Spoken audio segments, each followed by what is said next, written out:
یہ قرآن ایک بابرکت کتاب ہے جسے ہم نے آپ صلی اللہ علیہ وسلم پر نازل کیا تاکہ لوگ اس پہ غور اور فکر کریں اور تاکہ اہل فہم اس سے نصیحت حاصل کریں۔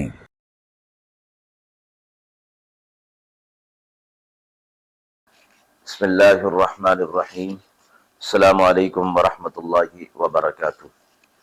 ناظرین کرام، درس قرآن مجید کے آج کے اس پروگرام میں ہم سورۃ القدر کے حوالے سے موصول ہونے والے سوال کی روشنی میں تفسیر پیش کریں گے۔ جو سوال موصول ہوا ہے، شب قدر کی فضیلت اور اس رات کی عبادت کی اہمیت کیا ہے؟ اعوذ باللہ من الشیطان الرجیم، بسم اللہ الرحمن الرحیم۔ انا انزلناه في ليلة القدر وما أدراك ما ليلة القدر ليلة القدر خير من 1000 شهر تنزل الملائكة والروح فيها بإذن ربهم من كل أمر سلام هي حتى مطلع الفجر۔ آیت مبارکہ کا ترجمہ ملاحظہ فرمائیں۔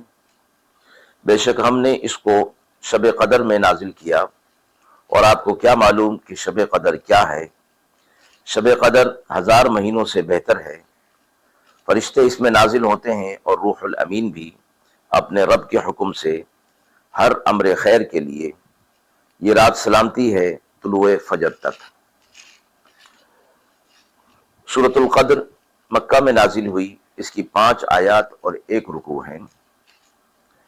اس سورۃ مبارکہ کے شان نزول میں ابن ابی حاتم نے مجاہد سے روایت کیا ہے کہ رسول اللہ صلی اللہ علیہ وسلم نے بنی اسرائیل کے ایک مجاہد کا حال ذکر کیا جو 1000 مہینے تک مسلسل جہاد میں مشغول رہا، کبھی ہتھیار نہیں اتارے۔ مسلمانوں کو یہ سن کر تعجب ہوا۔ اس پر سورہ قدر نازل ہوئی، جس میں اس امت کے لیے صرف 1 رات کی عبادت کو اس مجاہد کی عمر بھر کی عبادت یعنی 1000 مہینے سے بہتر قرار دیا گیا۔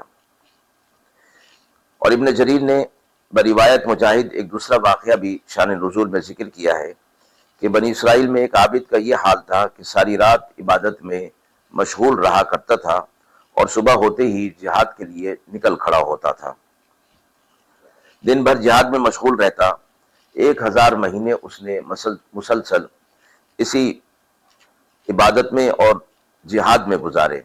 اس پر اللہ تعالیٰ نے سورہ قدر نازل کی اور اس امت کی فضیلت پر ثابت فرما دی۔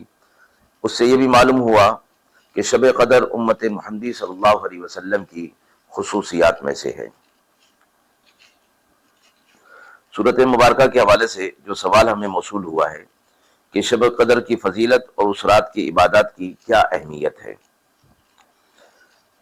شب قدر کی عظمت کو اس سورۃ مبارکہ میں بیان کیا گیا ہے کہ یہ رات 1000 مہینوں یعنی تقریباً 83 سال کی عبادات سے زیادہ فضیلت رکھتی ہے۔ اس رات میں اللہ کی رحمتیں نازل ہوتی ہیں، فرشتے برابر زمین پر نازل ہوتے ہیں، اور روح الامین یعنی جبریل علیہ السلام کی معیت میں فرشتے زمین پر آتے ہیں، اور مسلمان جہاں کہیں عبادات میں مشغول ہوتے ہیں یا دعا میں مشغول ہوتے ہیں، ان کی دعاؤں پر وہ آمین کہتے ہیں۔ اس رات کو اللہ تبارک و تعالی نے اہل ایمان کے لیے مغفرت اور رحمت کا ذریعہ بنایا ہے، اور یہ فرمایا کہ رات کا کچھ حصہ نہیں بلکہ پوری رات ابتدا سے لے کر طلوع فجر تک یہ ساری رحمتیں، برکتیں اور مغفرتیں اس رات کا حصہ ہوتی ہیں۔ مذکورہ مفہوم کے حوالے سے جو حدیث مبارکہ ہمیں ملتی ہے کہ رسول اللہ صلی اللہ علیہ وسلم نے فرمایا، من قام لیلۃ القدر ایمانا و احتسابا غفر له ما تقدم من ذنبہ۔ جس نے شب قدر میں ایمان اور اخلاص کے ساتھ قیام کیا، اس کے پچھلے گناہ معاف کر دیے جاتے ہیں۔ حضرت عائشہ صدیقہ رضی اللہ تعالی عنہا سے روایت ہے کہ میں نے رسول اللہ صلی اللہ علیہ وسلم سے پوچھا، اگر مجھے شب قدر معلوم ہو تو میں کیا دعا مانگوں؟ آپ صلی اللہ علیہ وسلم نے فرمایا، اللہم انک عفو تحب العفو فاعف عنی، یعنی اے اللہ بے شک تو معاف کرنے والا ہے اور معاف کرنے کو پسند فرماتا ہے، بس مجھے معاف کر دے۔ شب قدر میں ہمیں اللہ کے ساتھ اپنے تعلق کو مضبوط کرنے، گناہوں سے توبہ کرنے اور دوسروں کے ساتھ بھلائی کرنے کی یاد دلاتی ہے۔ یہ رات ہمیں اپنی زندگی کے مقصد کو پہچاننے اور اللہ کی رضا کے لیے محنت کرنے کی ترغیب دیتی ہے۔ ناظرین کرام، ہم امید کرتے ہیں کہ مذکورہ سوال کی روشنی میں جو تفصیل پیش کی گئی وہ آپ کے لیے قابل اطمینان ہوگی۔ اس حوالے سے آپ کے بھی سوالات ہوں تو ضرور کمنٹ باکس میں دیجیے، انشاءاللہ ان کے جوابات دینے کی پوری کوشش کی جائے گی۔ وآخر دعوانا ان الحمد للہ رب العالمین۔